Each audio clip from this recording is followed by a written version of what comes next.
Hello, good to be back with you all one more time. I'm Jay Gideon Winfrey, licensed therapist, and welcome to another episode of Sound Mind. We want to thank you so much for the support that you've given, not just to Sound Mind, but also to Hope TV and all of the great programming that we have here. And I truly, truly, truly thank you on the behalf of our pastor, E. Dewey Smith, our production team, and so many people behind the scenes that come together for this to be a work of art, and then also a blessing to you all. So thank you so much for your support. So I want to dive right in today and start with our episode 3 of season 6. But before I do that, I want to make certain that you had an opportunity to go back and see the other episodes that we've done thus far. With this being episode 3, our first episode was on forgiveness. And that was a very, very popular episode and a very powerful one. So I really want to encourage you to go and watch that episode and be blessed by it. But then also the next episode we did was how to live in an understanding way, because we want to make certain that we walk peaceably with people to the best of our ability. And so with that being said, it leads into this particular episode, which is one that oftentimes I see in my practice.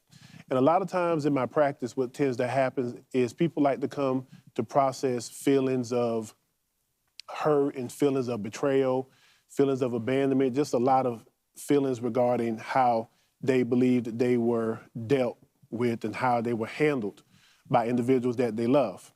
And through processing with my patient population, what I've come to recognize is that there was a formula there that I saw tend to happen repeatedly, which had me in a dynamic where I could figure out what is it exactly that tends to happen that leads people to this particular state, and what is that state? What I found with my patient population was that oftentimes it's really what I call the flavor of emotional affliction, okay? The flavor of emotional affliction. And that's gonna be what we talk about on this particular episode. Now, this is a lot of content to cover, and I wanna make certain that you get it. So we're gonna divide this up into 2 episodes because I really wanna make certain that you get what it is that I really believe is gonna be a blessing to you. And then also what I give my population who come to see me for individual therapy, okay? So with the flavor of emotional affliction, if you know anything about how I tend to wanna lead into our episodes, what I like to do is always make certain we have what's called the operational definition, okay? And what an operational definition is basically saying, whenever we talk about a particular concept, I want to make sure that we can agree on the definition so that we don't have any misinterpretations, okay? So what I did was I went and did some research on the words flavor, emotional, and affliction. And I want to give you the contents here so you know how to gather yourself and how we can walk through this journey through the flavor of emotional affliction. When I looked at flavor, I was kind of caught in the middle between the verb and the noun usage. So what I did was I just blended it, okay? So when we talk about flavor, what we're talking about is the altering or enhancing of the quality of our emotions, psychology, by adding particular insight and occurrences, okay? So when we talk about flavor, again, what we're talking about is the altering or enhancing of the quality of our emotions or psychology by adding particular insights or occurrences, okay? So when we talk about emotional, that definition, very simple, intensified feelings. A lot of times when people use the term emotional, when they say, well, you're being emotional, or he's emotional, or she's emotional, basically what emotional is nothing more than intensified feelings. They're regular feelings that we have, but they're intensified because of something that has occurred, okay? So that's our definition for emotional. Now, affliction, very plainly put, is pain or suffering, okay? Pain or suffering, okay? So I want to highlight those particular 3 definitions because that's going to be what guides us into the flavor of emotional affliction, okay? So what I want to do is kind of let the cat out of the bag a little early when it comes to the flavor of emotional affliction, because the flavor of emotional affliction is bitterness. And what I found in my practice is that often through processing, through different clinical modalities and different theories, what I found is that oftentimes people are bitter and don't even know it. So after reviewing some of the different patients that I've worked with, what I saw was there was a pattern. There was a progressive model that tended to lend people towards being in a place of bitterness. But more interestingly enough, is when I looked at the model, I found out that bitterness was actually one of the stages. So it's 4 different ingredients. We'll call them ingredients since we're talking about the flavor of emotional affliction. So we're going to call them the 4 ingredients to emotional affliction, okay? So I'm going to give you those 4 because, as I said earlier, we're going to divide this up into 2 episodes because I don't want to rush it, okay? I want to take my time with it and make sure that you get what it is that's going to be a blessing to you and your mental health, your emotional well-being, and just your peace of mind, because bitterness, that's a very, very slippery slope for people to have from an emotional regard and the way that it impacts their lives and impacts their relationships. So I really want to take my time with it. So we'll probably hit the first 2 ingredients today. And then in our next episode, we'll finish out with the last 2 and then some solutions as well. So I just want to let you know where we're going so you can stay with me, okay?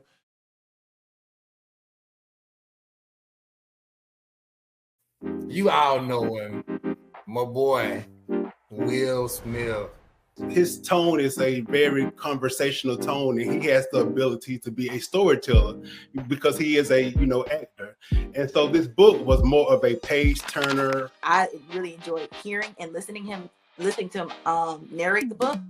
Also, I think it was a really great book because he was just so open and honest. And I mean, I don't think he really left anything out. I mean, he talked about everything in the book. And I just want to throw this out there, that this is basically one of my favorite memoirs. And you know how I feel about the other book that I have read.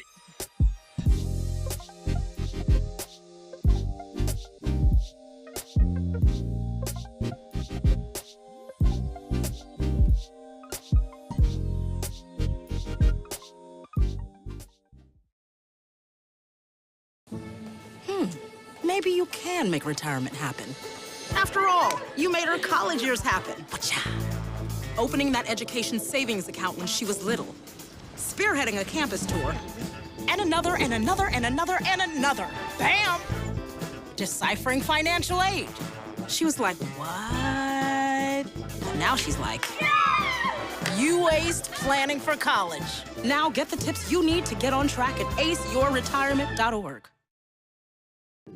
When will someone know that they need a coach? If you're looking at your life and you're taking an evaluation of yourself and you're not happy with where you are and you can't seem to come up with what you need to do to become happy, then, a life coach may be that individual that you need. Now, if you're just having a rut, just, a week at a time and you can kind of talk yourself out of it or you get over that, you may not necessarily need a life coach. But when you are really stuck and you've tried this and you tried that and it's not working for you and you just feel like you need more, then I definitely believe that a life coach would be someone that you can reach out to.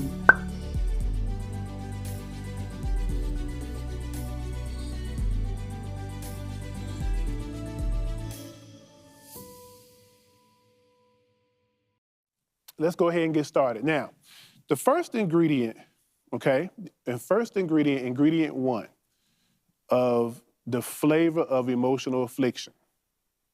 The first ingredient is adverse feelings or experiences, okay? Now keep in mind, this is a progressive model. So what you're gonna see is, as I add an ingredient, as we go from ingredient 1 to 2 to 3 to 4, what you're going to see is this is how bitterness manifests itself, okay? This is the flavor of emotional affliction. So the first ingredient or the first stage is adverse feelings or experiences, okay? So the definition of adverse feelings or experiences is as follows.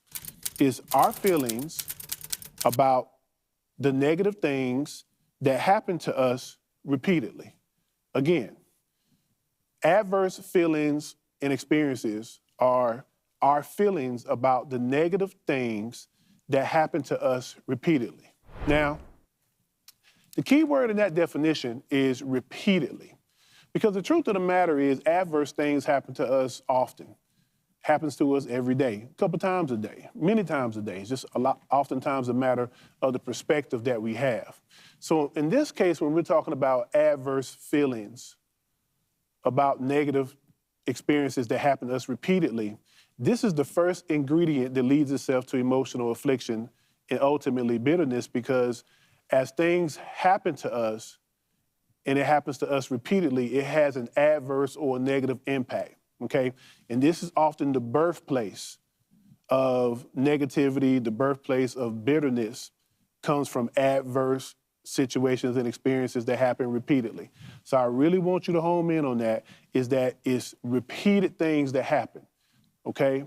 If you find yourself in relationships that are always turn out the same way, that's a repeated dynamic if it's negative. If you find yourself always giving to people and then when you need something in return, no one's there for you, that's a repeated adverse experience. If you find yourself at a job and you like the job and then you find out that they're doing cuts and all of a sudden you're the one that's cut, and that's happened to you a couple of times, that can be an adverse experience that repeatedly happens. So the key part to ingredient one or stage one is adverse experiences that happen repeatedly, okay? So I don't want you to take it out of context and say, well, Dr. Winfrey said that if I have an adverse experience, then I need to go see a therapist. Well, you should if it's overwhelming. If there's a social or occupational impairment, by all means, please see someone to help you process through it. But what we're talking about, again, key word is repeatedly when it comes to adverse experiences that happen to us, okay? So I want to make sure that we get that because that's ingredient one, all right? So all minds clear on the first ingredient, or rather the first stage of the flavor of emotional affliction. Now it leads us to the second ingredient, okay? Now the second ingredient is resentment, okay? Resentment or being resentful, okay?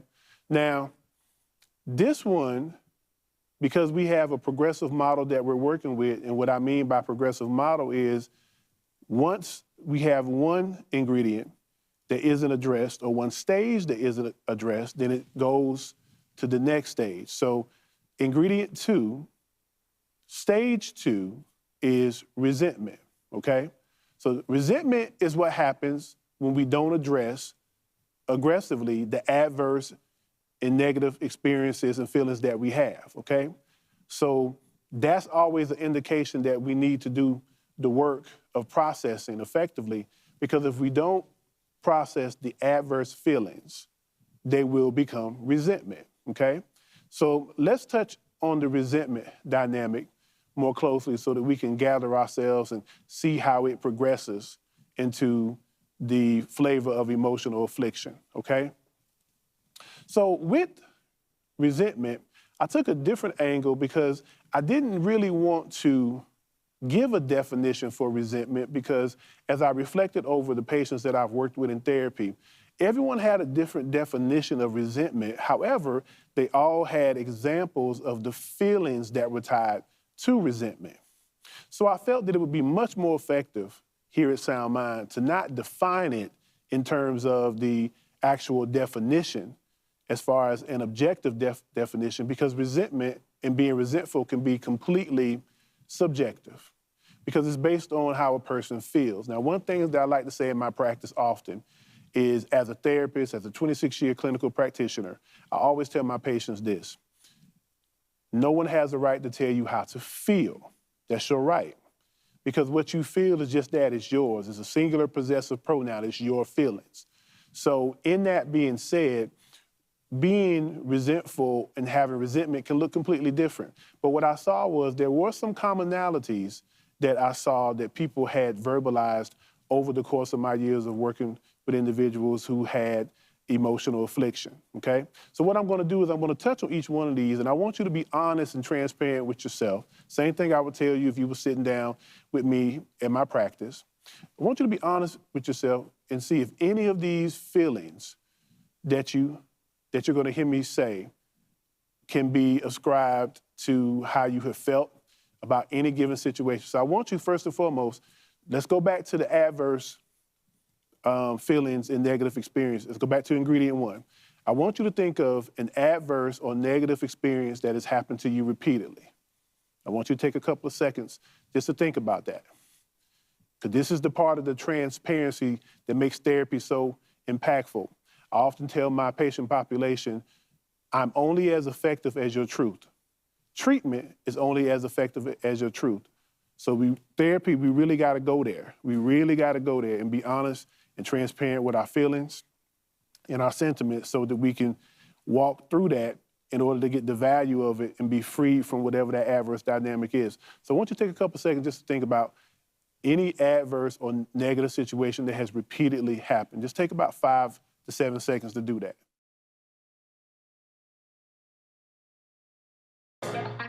What's up, everybody? This is Jason Claiborne, and you're tuned in to Tea and Worship with my sister Mignon and my brother Chris and Corey on Hope TV.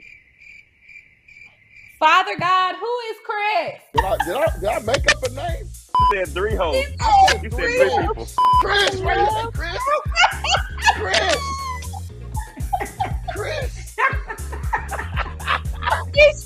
Let's do it again. Oh my God. What's up, everybody? This is Jason Claiborne, and you're watching Tea and Worship with Mignon and Corey on the Hope TV. All right, I don't know where Chris came from. Bless all the Chris's in the world right now.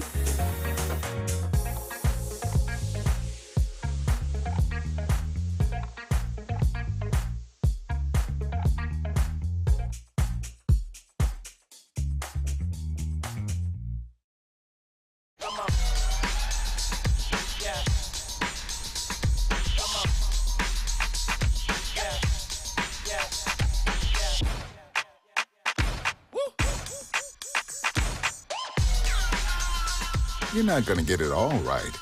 Just make sure you nail the big stuff, like making sure your kids are in the right seat for their age and size. Get it right at nhtsa.gov/the-right-seat.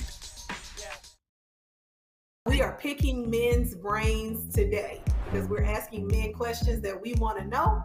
Honest answers. Don't get mad at the messengers. You're changing your looks all the time because you have to keep changing to keep his attention and to keep him from doing it. Then guess what? It's not you, it's the guy.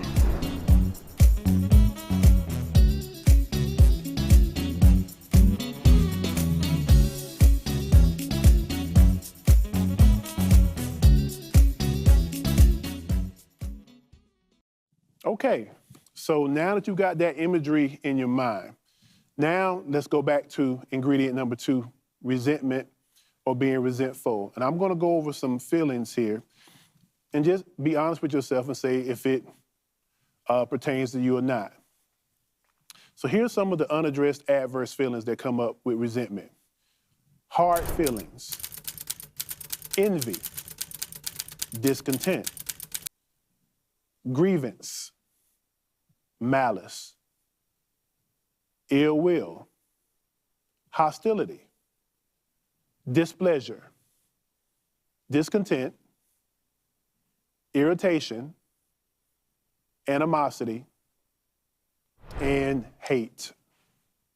Now, those are some very, very strong adverse feelings. And if we're being honest and transparent with ourselves, I think strong and adverse is probably giving it a very light connotation, because these are some very intense feelings that I've seen individuals bring to my practice.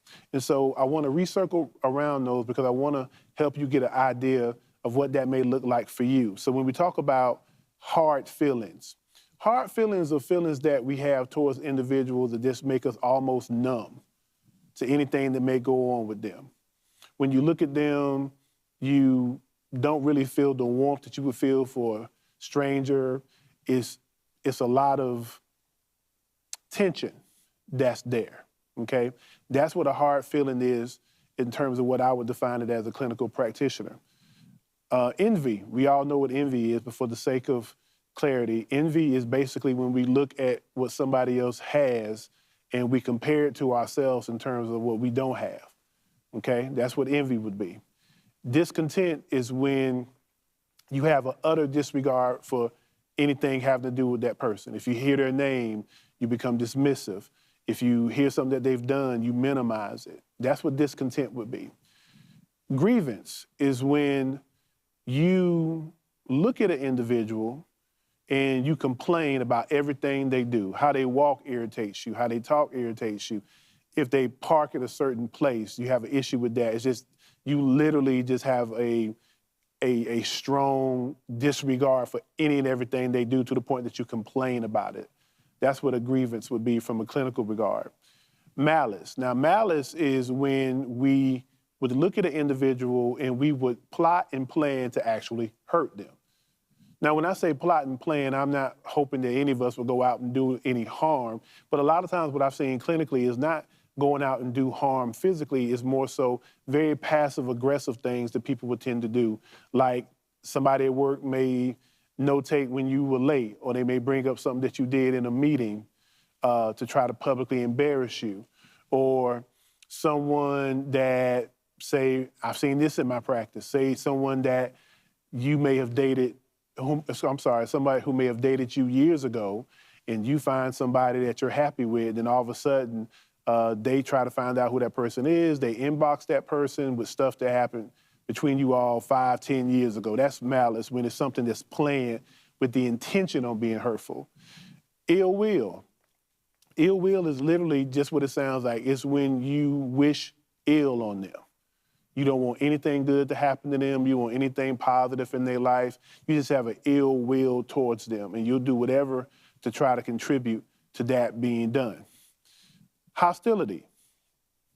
Hostility is an aggressive form of disdain for a person. When a person is operating in hostility, their tone is very aggressive.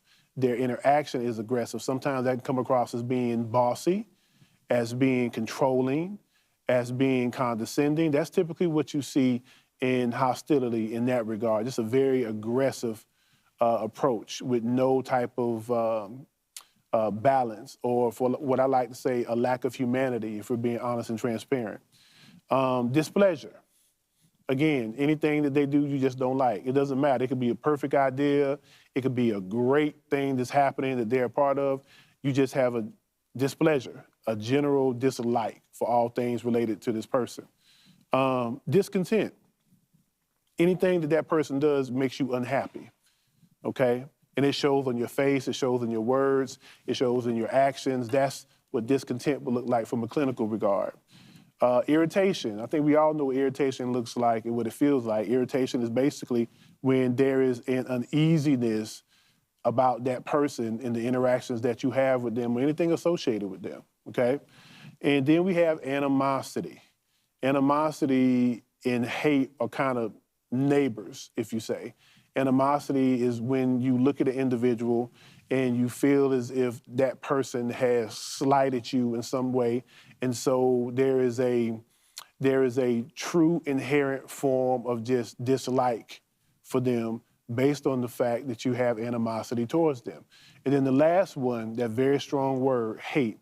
Now, hate is a very, very, very strong word to use. And oftentimes when people use that in my practice, I always like to recycle them back to that word and challenge them in that, because to say hate is such a level of just utter inhuman feeling that I want to make certain that that word is used cautiously and knowingly. And oftentimes when I challenge a patient in therapy on the word hate, they'll use another word, because what they understand is that the word hate has such a heaviness to it that it often drags you down as a person, as an individual. But nonetheless, all these are words that describe the adverse feelings that can lead to being resentful or having resentment, okay?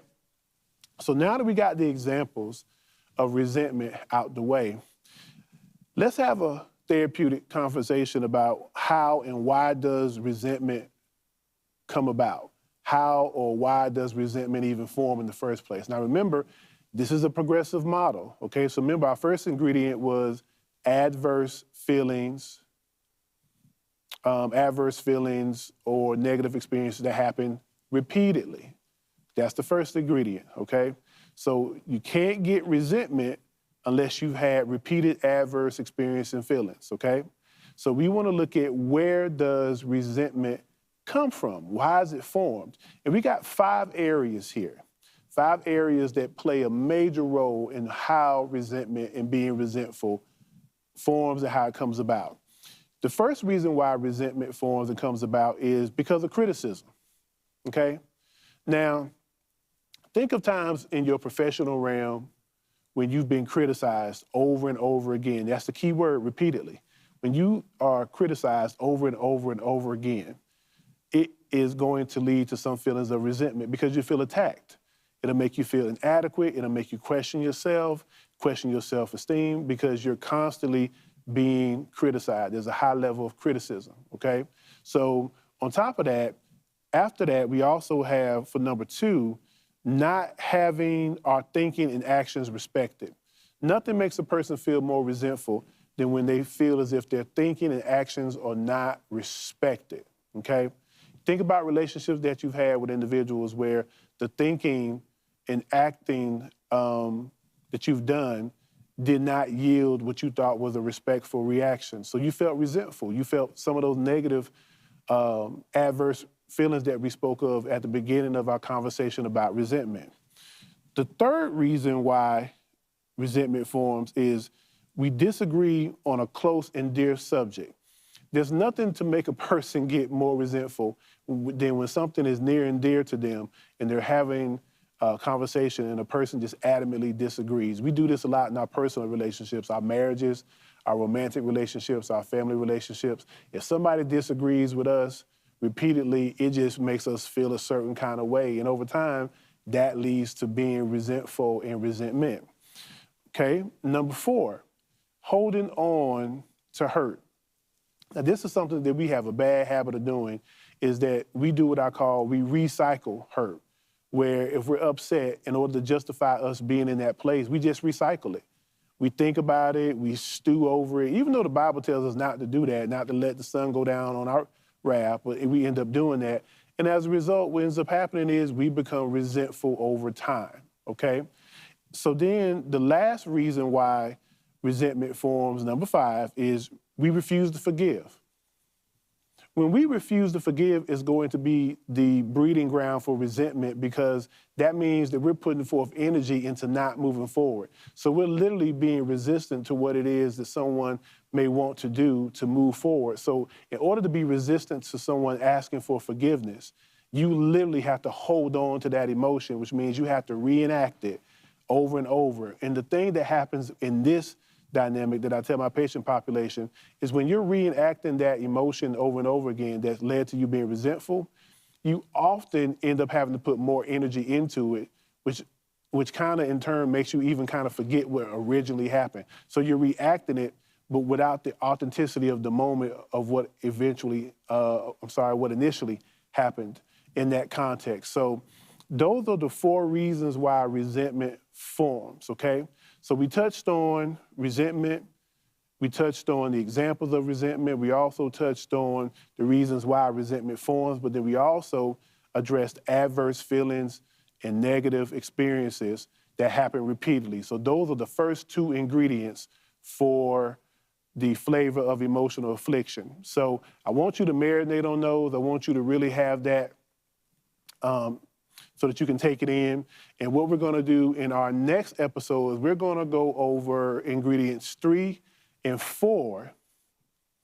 And we're gonna also then talk about solutions because it's not just about having conversation, it's also about having conviction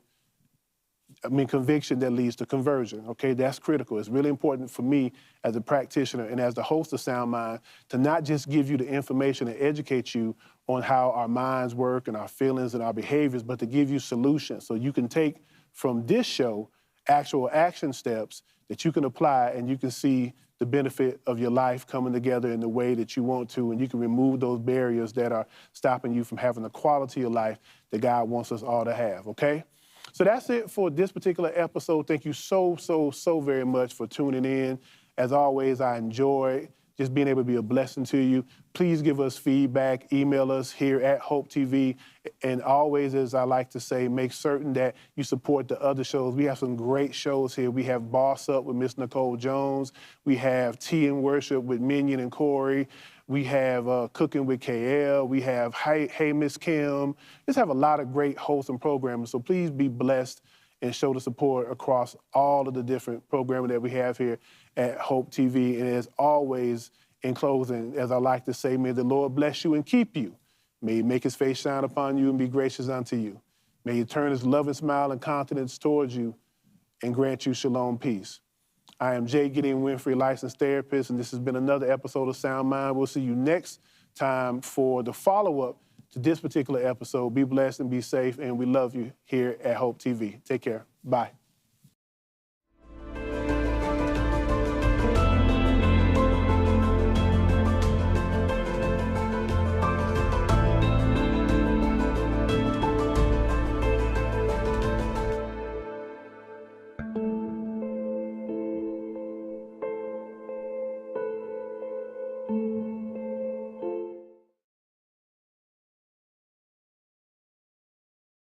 You all know him, my boy, Will Smith.